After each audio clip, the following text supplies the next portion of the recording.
Hey everybody, it's Brian. This is our second C++ Qt video. Today we're just going to cover a very basic Hello World application. As you can see, we've got Qt Creator version 2.01. We're going to go File, New, and don't panic if this looks a little different if you're in a different operating system.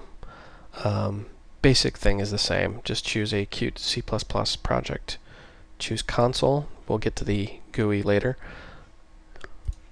Choose, give it a name, and we're just going to call it hello. Give it a path, and you can browse through your file system however you want to do it. You can even select version control. For these tutorials we're not going to use any. And if you have multiple versions of the Qt framework installed, you can choose which version to target and hit finish. And ta-da! Here is the basic Qt program. We're just going to add in a little one here called include QDebug. Whoops. And that'll give us access to the debug function. So let's actually add QDebug. Help if I could spell again today.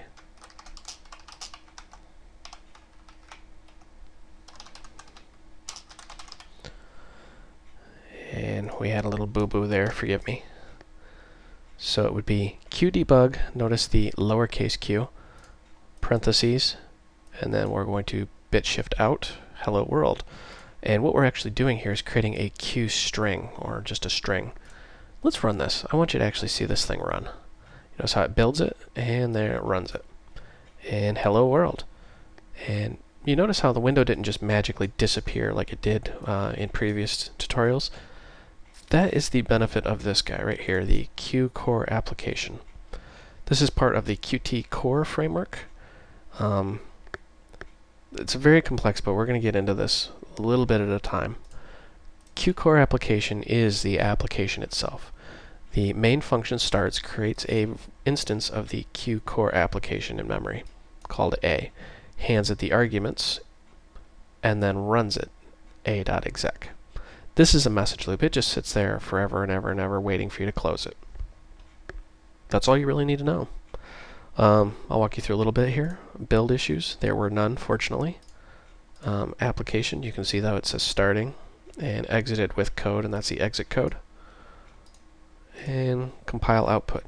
This is a little informative here. Starting, and then you see how it's starting QMake, and it's handing it this etest hello.pro.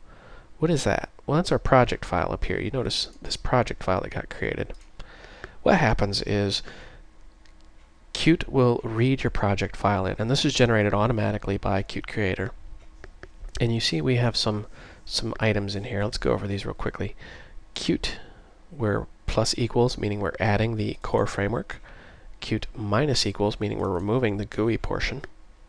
Target equal hello, config plus equals console, config minus equal app bundle, template app, sources plus equal main.cpp.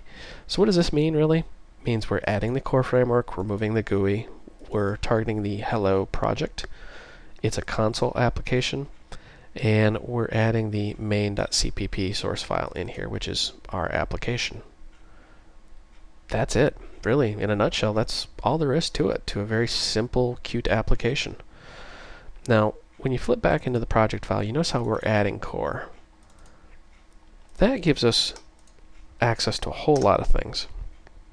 For example, if you want to do control space, it'll pop open this IntelliSense window, and you see all these things. Those are all added by QCore. So there's a lot of stuff out there. For example, QString.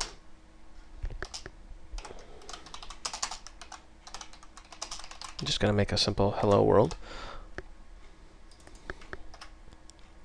And you can do the same thing here.